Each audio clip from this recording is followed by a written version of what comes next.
ఎన్నో సంవత్సరాలుగా కొత్తపేట సమస్యని ఎప్పటికీ కూడా పరిష్కారం చేయకపోవడంతో అధికారులు కూడా రాజకీయ నాయకుల ఒత్తిడికి తలొగ్గు ఉండడం వల్ల ఆ సమస్య కనీసం కచ్చా డ్రైన్ తవ్వించమని గౌరవ ఎమ్మెల్యే గారు చెప్పిన ఆ సమస్య పరిష్కారం కాకపోవడంతో నేరుగా కొత్తపేట నుంచి జిల్లా కలెక్టర్ గారు ఆఫీస్కి అయితే రావడం జరిగింది. ఒకసారి వారినే మనం అడిగి తెలుసుకుందాం.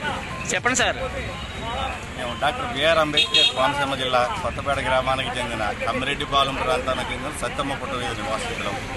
సుమారు 25 సంవత్సరాల క్రితం పంచాయతీ వారు మా వీధికి డ్రైనేజీని పెట్టి ఆ పక్కనే ఉన్న ఒక నీటి బోధి ద్వారా కౌన్సిల్లోకి మళ్లించేవారు.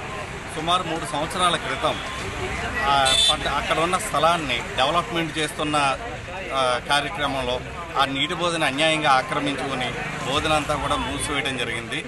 అప్పటి నుంచి ఆ 3 సంవత్సరాల నుంచి మా మురుగునీరు పోయే మార్గం లేక ఎన్నో ఇబ్బందులు పడుతూ ఉన్నాం మేము. అదే విషయాన్ని గత ఎమ్మెల్యే గారికి, ఈఓ గారికి ఎన్నోసార్లు మేము వినతి పత్రాలు సమర్పిస్తే 3 రోజుల్లో అవుతుంది, 4 రోజుల్లో అవుతుందని చెప్తూ ఆ ఈఓ గారు కాలక్షేపం చేసి మాకు ఎటువంటి న్యాయం కూడా చేయలేదు. తర్వాత రీసెంట్గా ఎన్నికైన ప్రభుత్వం అది మంచి ప్రభుత్వం అని చెప్పడం జరిగింది. ఈ ప్రభుత్వంలో మాకు న్యాయం జరుగుతుంది అని అనుకుంటే గౌరవ ఎమ్మెల్యే గారిని కూడా కలిస్తే నిధులు లేని కారణంగా ప్రస్తుతం కచ్చా డ్రైన్ అయినా తవ్వించండి అని మేము కోరుకోవడం జరిగింది. గౌరవ ఈఓ గారికి వాళ్ళందరికీ కూడా మరి అది వాళ్ళు ఇబ్బంది పడుతున్నారు ప్రవేశించమని ఎమ్మెల్యే గారు సర్వోదయంతో చెప్పినప్పటికీ కూడా ఈఓ గారు ఏమీ పట్టించుకోవట్లేదు. అక్కడ ఉన్న సంబంధిత అధికారులందరికీ ఈఓ గారికి, ఎంపీడీఓ గారికి, ఆర్డీఓ గారికి కూడా ఎన్ని వినతి పత్రాలు సమర్పించుకున్నప్పటికీ కూడా ఇప్పటి వరకు మాకు ఎటువంటి పురోగతి కూడా జరగలేదు.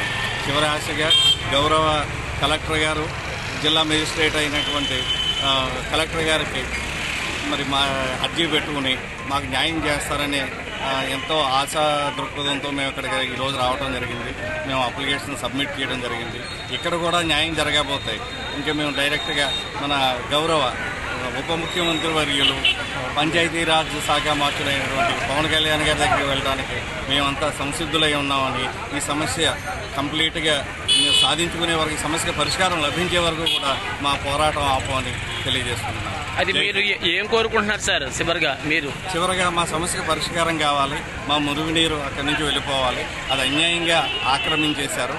ఆ నీటి బోధ 5 అడుగుల నుంచి 6 అడుగులు పెద్దది ఉండేది, దాన్ని మొత్తం మూసివేశారు. అది సర్వే ఏమైనా చేయించారా సార్? అది సర్వే చేయిస్తామని ఈఓ గారు ఎంఆర్ఓ గారికి అడిగారట. ఆ ఎంఆర్ఓ గారు అసలు రికార్డులోనే లేవన్నారు. మరి అధికారులే ఇలా రికార్డులు మాయం చేసేస్తే సామాన్య ప్రజలకు ఏ విధంగా న్యాయం జరుగుతుందని మేము అడుగుతున్నాం. ఇది అక్కడ సత్తమ్మ పుట్ట వీధి నివాసితుల యొక్క సమస్య.